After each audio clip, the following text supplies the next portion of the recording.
todos nós passamos por sofrimentos, todos passamos por sofrimentos, mas a forma como eu lido com o sofrimento vai ser a forma como eu lido também com o mundo. Então, uma dor de cabeça para algumas pessoas, né? Você sentir uma dorzinha de cabeça, um incômodo, pode ser o fim do mundo para uma pessoa. Para outra pessoa, toma um analgésico e resolve, ou nem toma nada, né? Suporta ali a dor e vai passando por ela de boa. Então, não é o sofrimento em si, mas é a falta, né, de habilidade, a falta de habilidade para lidar com o sofrimento, e não é nenhuma vergonha perceber isso, admitir isso. Nós estamos lidando hoje com muitos tabus, né? Muitos problemas aí, por exemplo, a morte, suicídio, a psiquiatria, a psicoterapia. As pessoas, não, eu vou no psiquiatra, vão falar que eu tô louco. Eu tomar remédio psiquiátrico, eu tô louco. Eu vou no psicólogo, vão dizer que eu tô louco, né?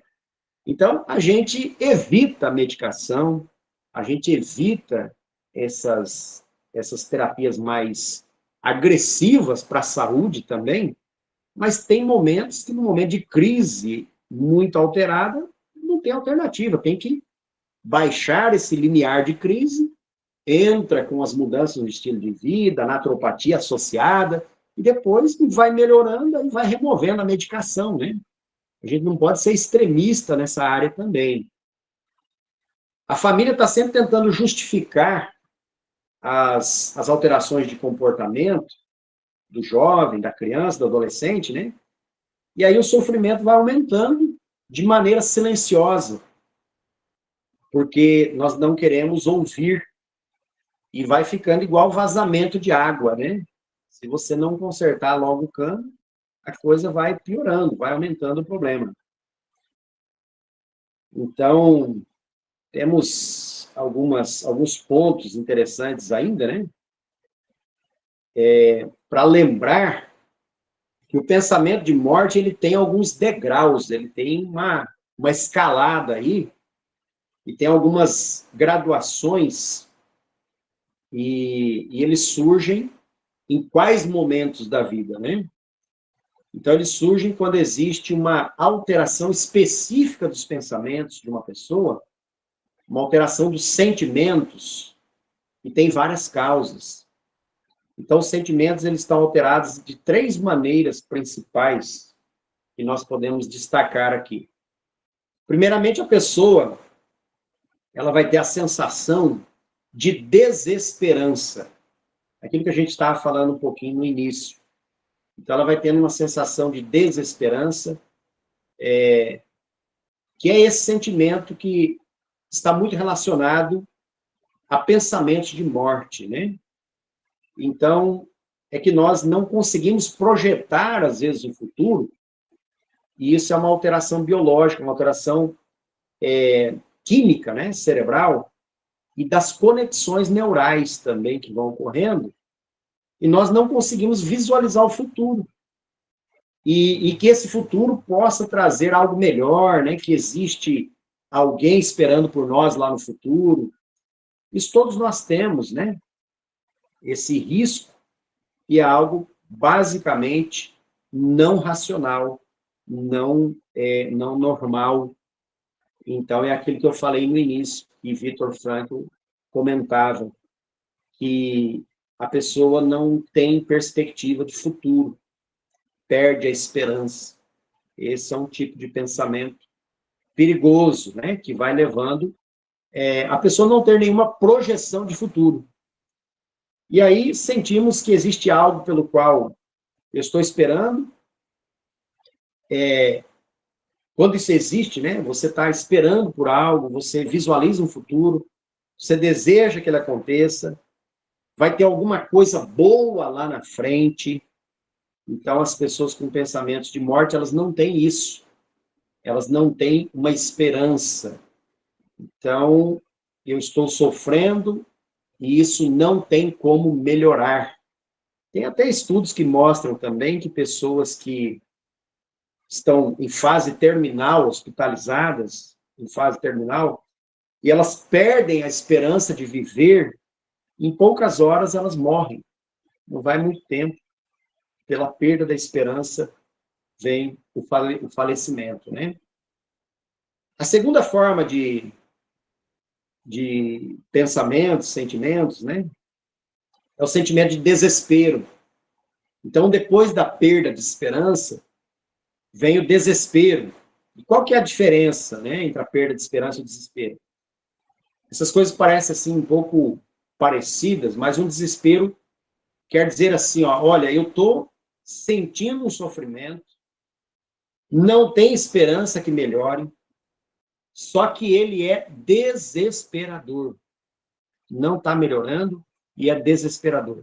Eu tenho que resolver rápido, não dá para esperar para resolver esse sentimento, está ruim demais, não tem como melhorar, mas eu não consigo ficar esperando, eu não consigo ficar passivo, eu não consigo ficar, né, estático, esperando o momento, ficar aqui assim um pouco inerte, não dá, eu tenho que fazer alguma coisa, e vem uma sensação que não dá para esperar. E existe o senso de urgência, né, por resolver aquela situação. Então, a primeira é a perda de esperança. A segunda situação é o desespero. E o terceiro passo é o desamparo. O desamparo, basicamente, Felipe, é a sensação de que a pessoa está sozinha, né? Sensação de que eu estou sozinho, e não no sentido físico, não faltando pessoas à minha volta, não seria isso. E aquela questão da diferença, né, de solidão e solitude, que também é bastante falado, mas é a sensação de que você não está conectado a ninguém, e que ninguém te entende, que você não tem senso de pertencimento, ou seja, você não pertence a nada maior do que você mesmo.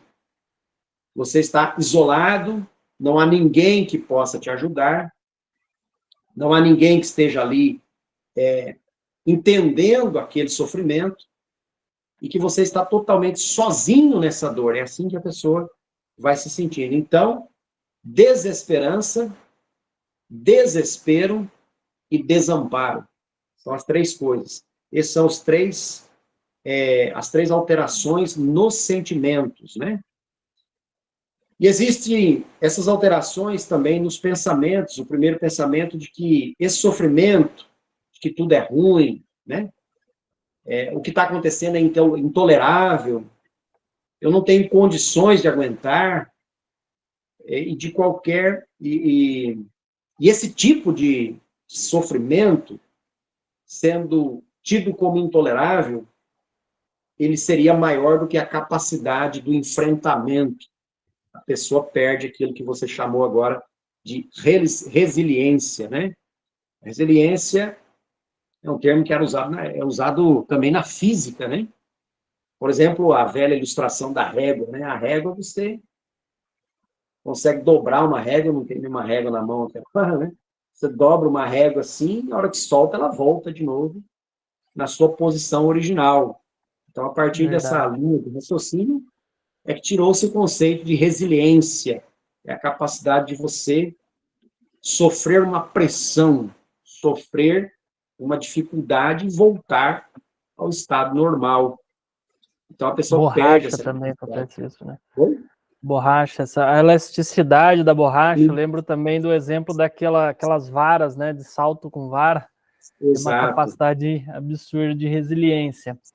E exatamente. você falou aqui, Fernando, dos sentimentos, desilusão, desespero, é isso mesmo?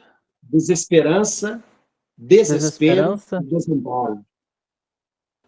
E a gente tem que ficar muito atento, é importante a gente estar lidando com esse assunto. Temos aqui terapeutas, alunos que estão nos acompanhando, e toda essa conversa também vai lhe favorecer ter uma visão, uma percepção, anote esses pontos, tenha esse conhecimento como algo valioso para você também nos atendimentos, porque nós precisamos estar atentos aos relatos do nosso interagente, estar atento às manifestações, ao sentimento relatado, porque pode acontecer de uma pessoa estar numa depressão profunda sem ainda um diagnóstico, sem uma confirmação, sem ninguém ter apontado isso, e você conseguir ter essa percepção, entender que essa pessoa precisa de um acompanhamento psicoterápico, né? Tem profissionais aqui que já são psicoterapeutas, psicanalistas, vão poder ajudar. Mas se não é o seu foco no atendimento, se você está atendendo com a naturopatia clínica, você vai poder ajudar com floral, frequencial quântico, com fitoterápico, mas também encaminhar essa pessoa para psicoterapia. Tudo que a gente está conversando aqui, nós estamos falando, o doutor Fernando principalmente, está trazendo aqui conceitos, está explicando os porquês, né, os mecanismos, o que acontece, que desencadeia, que leva a uma situação como um suicídio, por exemplo. Então, a partir